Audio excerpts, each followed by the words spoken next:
Hello, and welcome to the topic for the day. Today's topic is going to be about this $5 cheap French fry and vegetable cutter. Is it really worth it? Well, we'll soon find out.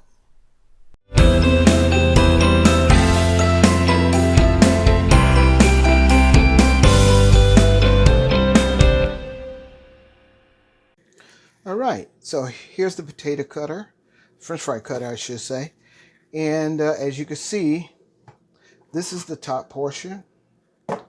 This is your base. The base has these two wings, and what happens is you line the two wings up with these slots here, and that's what keeps everything going straight for cutting the potatoes. But as we can see, this is going to be a problem because that's not a large potato that you can put in there to catch these wings. But we'll talk about that a little bit later. So first, let's take a look at the components. So this is the grid. Be careful because this side is sharp. All right, so this is the grid. We'll measure the grid there for cutting the potatoes, and that's the inside there. This is the base, and you just pop this out for cleaning, and you can take all this, just throw it in your dishwasher or wash it in your sink, and that's it. Then you put it back together, and it just pops right back on. See, there's little tabs here. Can you see that? Little tabs, tab here, and that's how it stays snapped into the base. All right, let's get it snapped in there, huh? There you go. All right, so that puts it back together. So now, let's grab the tape measure here. We're going to measure from end to end here. So the purpose of these handles here is so that the potatoes up under here is on the base and you push down. So let's measure that. That's roughly about 6 inches. The opening is 3 3/8. Probably the same this way. 3 3/8, okay. This bottom here is roughly about 7/8. And from this side, where the wings fit in, it's about 3 3/8. And let's go ahead and measure the cutting grid.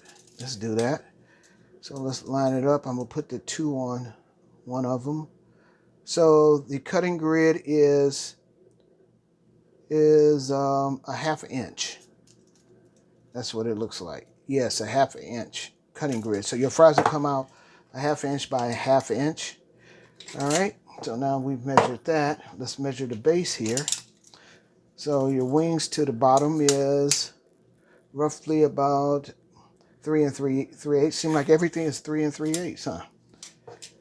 And the base is,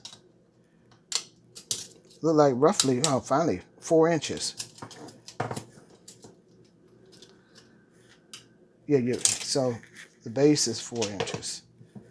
All right. So I'm gonna bring a couple potatoes over here, and we're gonna talk about the problem that people put in the review about this potato cutter, this French fry cutter. So one of the problems is you're supposed to put the potato down here. We're going to start off with this small potato. And you start off by placing the potato here, and then you do this and lock it in. And then, but the problem is that once you do that, as you can see, look at all that space before you get to the wings. to keep it lined up to cut a nice straight potato.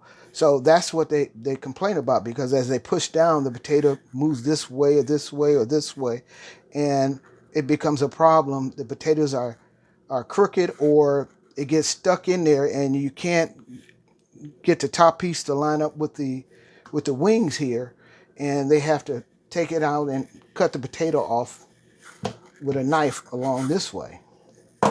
But I have a solution for that, and I'm going to show you that in a moment. So the first thing I'm going to go ahead and do is I'm going to go ahead and, well, what I'm going to do, I'm going to take a potato that's much larger here, and I can see that it'll fit through the hole. Okay, so it's got room on both sides of the grid, and I'm going to peel this potato, and I'm going to try cutting this potato. So let me go ahead and peel the skin off first, and then I'll be right back. All right, so I've got the potato here that I peeled, the bigger one, and I would pick one that's got a bad spot on it, but we're not going to worry about that. We'll cut that off later.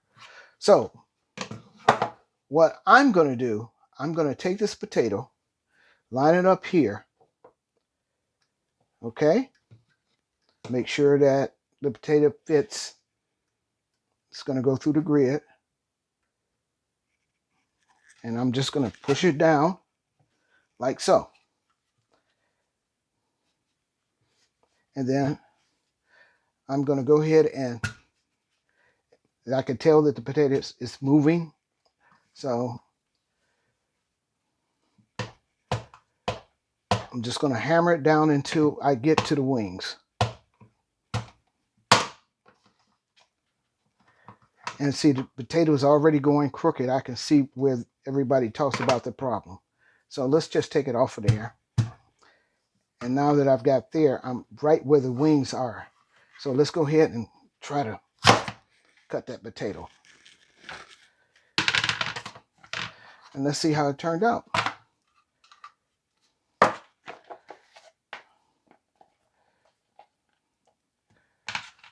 Not bad, but you see the waviness where the potato was starting to move to the side.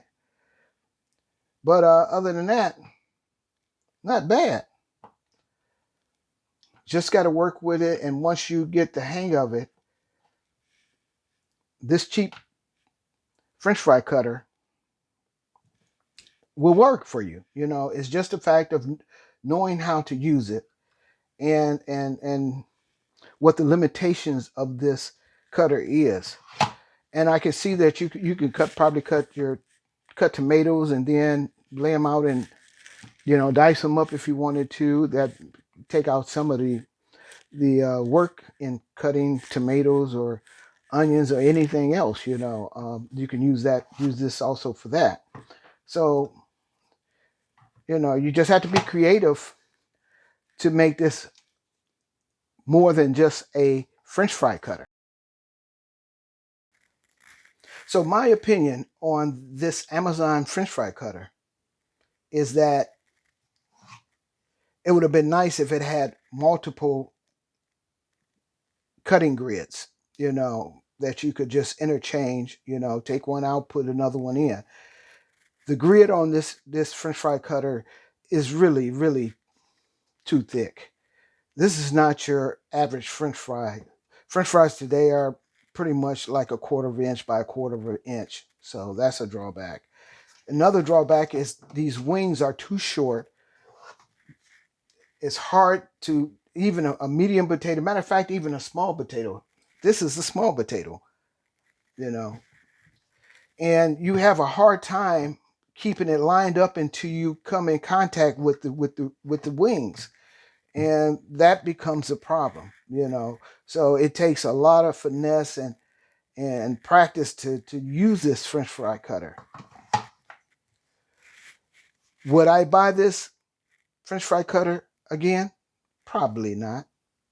But I will use it since I have it. So if you found this information useful, please like, subscribe, and ring that bell so that you won't miss the next video of topic for the day.